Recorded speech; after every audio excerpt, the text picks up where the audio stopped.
What do Batman and Elmer Fudd have in common? Not much, honestly. But regardless, the two of them are coming together in this special crossover. The sixth and final crossover between DC Comics and the Looney Tunes. This special put together DC's arguably most popular hero, Batman, and one of the most iconic characters from the Looney Tunes, Elmer Fudd. At first glance, this doesn't seem like a pairing that would work, with how dark Batman stories typically are, and how most of the humor from Elmer Fudd comes in the form of slapstick at his expense. But let's go through this special, and see how this unique combination was able to create a story that is faithful to both characters and the world that they each come from. Now for these special crossovers between DC and the Looney Tunes, each special involves two stories. Sometimes they're connected, other times not. The first story is typically told using the tone and art style that is found in DC Comics, whereas the second story is told using the tone and art style typically found in the Looney Tunes, specifically their Merry Melody shorts. The issue opens up with a narration from Elmer Fudd. This narration, as well as all the dialogue that Elmer Fudd has in the special, uses his trademark speech impediment.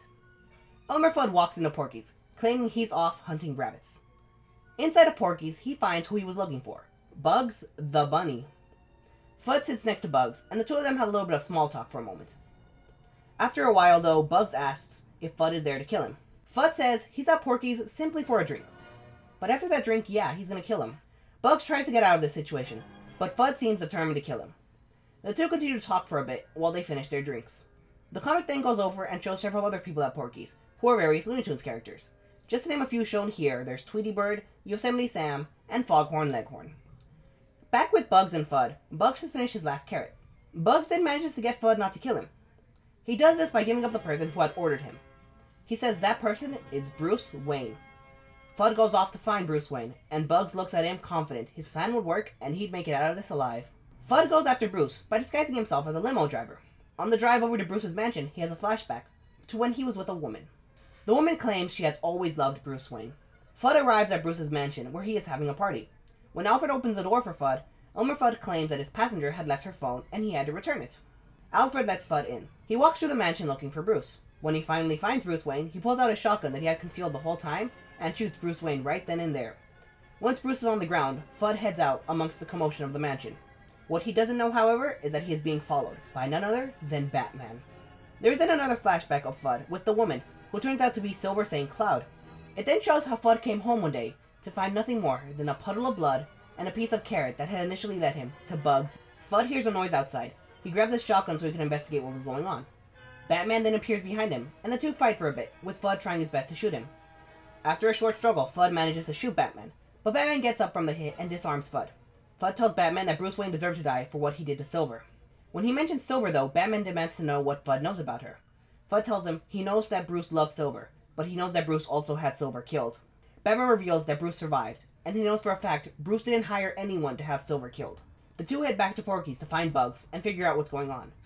When they get there, though, Yosemite Sam tells Batman his kind isn't wanted there, so in response, Batman punches him in the face. Foghorn Leghorn and Sylvester try to fight against Batman and Fudd, but the two are quickly taken down. Fudd and Batman then take down other people at Porky's, including Tweety and Daffy Duck, until they finally reach Bugs. When Fudd asks Bugs why he had Silver killed, a voice says she asked him to. This voice turns out to be none other than Silver St. Cloud herself, alive and well. She says she left Fudd because of how dangerous his lifestyle was, but she knew he wouldn't let her go, so she faked her death, with Bugs' help of course. Silver then leaves the three of them behind, both Batman and Fudd sad to have lost her because of their dangerous lifestyle. Bugs asks Porky to serve him some carrot juice. Fudd, feeling sad, asks for one as well, and Batman decides to join the two of them.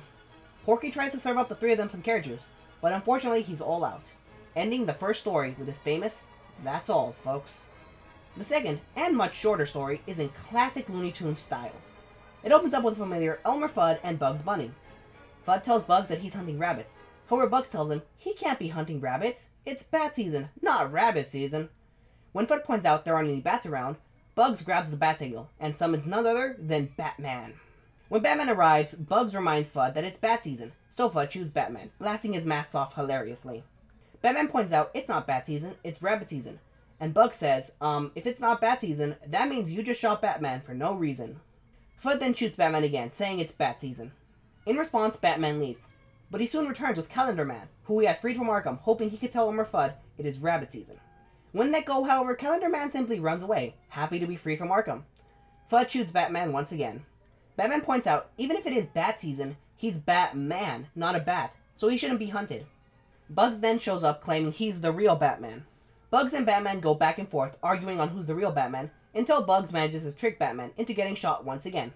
At this point, Batman's trying to talk sense into Fudd, however Fudd just keeps shooting Batman over and over again repeatedly. He asks if there's any way to end this, and Bugs gives him an idea. Batman calls upon his Robins, Dick, Jason, Tim, and Damian. When they get there, Bugs changes the sign to read Robin Season, and Elmer Fudd heads off to hunt the 4 Robins. The comic ends with Bugs and Batman heading off to the sunset together, and Batman saying he should introduce Bugs to a friend of his, who also really likes jokes. Of the 6 crossovers between DC and the Looney Tunes, this one really had the most difficulty trying to find a balance in tone between the 2 properties. So, rather than try and find an impossible balance of serious and silly, the comic utilizes the beautiful 2-story structure to go to the extremes in both directions. The first story puts the Looney Tunes characters in a hyper-realistic setting, going as far as to making them all humans, and features a story that plays out like a typical noir detective film. The second story is essentially a classic Bugs Bunny short, where Batman plays the part of Daffy Duck, who is unfortunately stuck behind Bugs' manipulation of Elmer Fudd. What is great about this crossover though is, even with the Looney Tunes characters being turned human and realistic in the first story, they still feel like the characters they're supposed to be. While none of the characters are explicitly named other than Bugs Bunny, Elmer Fudd, and Porky Pig, it's clear to find Yosemite Sam, Tweety Bird, Sylvester, Foghorn Leghorn, and Daffy Duck. They're all present in Porky's, and they're all recognizable by their trademark catchphrases and speech patterns. Another nice touch is that the first story is narrated by Elmer Fudd, and the narration keeps his speech impediment. Though this can be a little difficult to read at times. It's a small touch that goes a long way to making it feel as though it were really Elmer Fudd narrating everything. A minor touch I noticed is that in some of the background shots of Porky's, the people there appear to resemble their animal form more than their human redesign. This is most likely an intentional art detail, and it works so well to sell the fact that these are Looney Tunes characters. Despite the fact that they're more serious than they usually are, all of these techniques are used to make these characters recognizable, and more importantly, it's used so that they feel like the Looney Tunes characters they're supposed to be. In terms of feeling like a Batman story, this definitely feels like something that would take place in a Batman story. This is especially helped out by the fact that Tom King, the current Batman writer, worked on this special. I honestly wouldn't mind seeing more of this because it was quite enjoyable and really well made. There are a few problems with this special though. The use of Silver St. Cloud seems a little off because she hasn't had any real relevancy in almost a decade. Her inclusion in this seems a little arbitrary. She only served the role of a former love interest of both Batman and Elmer Fudd, and Batman has plenty of love interests that could have been used, so her inclusion just doesn't have a lot of value. They could have used any of Batman's former love interests, and it would have been basically the same story. This is a minor complaint, but in some panels, Batman's outfit is black, and in others it's blue. It seems to be a weird change that doesn't have any explanation or consistency. I'm also just a little disappointed that when they did the Robin season joke at the end of the second story, they only used the 4 main Robins, Dick, Jason, Tim, and Damian. I would have loved it much more if they included other Robins, such as Stephanie Brown or Carrie Kelly. Heck, they could have used the whole We Are Robin movement that was going on not too long ago as a joke. I mean, it must be Robin season. There's Robins everywhere. While the Robin joke was funny, it seems like a missed opportunity that they could have expanded on. Also, while the first story did a great job fitting the Looney Tunes characters into the realistic world of DC, and keeping them faithful to what they're supposed to be, the second story, Batman, just does not feel like Batman at all. Though the second story is merely for comedy, so I won't fault it for that. It's supposed to make the reader laugh, and it succeeded at that job, so Batman not being Batman doesn't really matter. It's not easy to combine one of the most serious comic book characters with the ridiculous slapstick of the Looney Tunes, but this comic manages to somehow do just that. Thanks to the wonderful 2-story structure, it takes the best elements of Batman comics, and the best elements of the Looney Tunes shorts, and emphasizes them in the best way possible at the best time possible. It manages to make the Looney Tunes characters recognizable, even when they've been humanized and put into the DC universe, more specifically a Batman story, which are known for being darker and more realistic than others.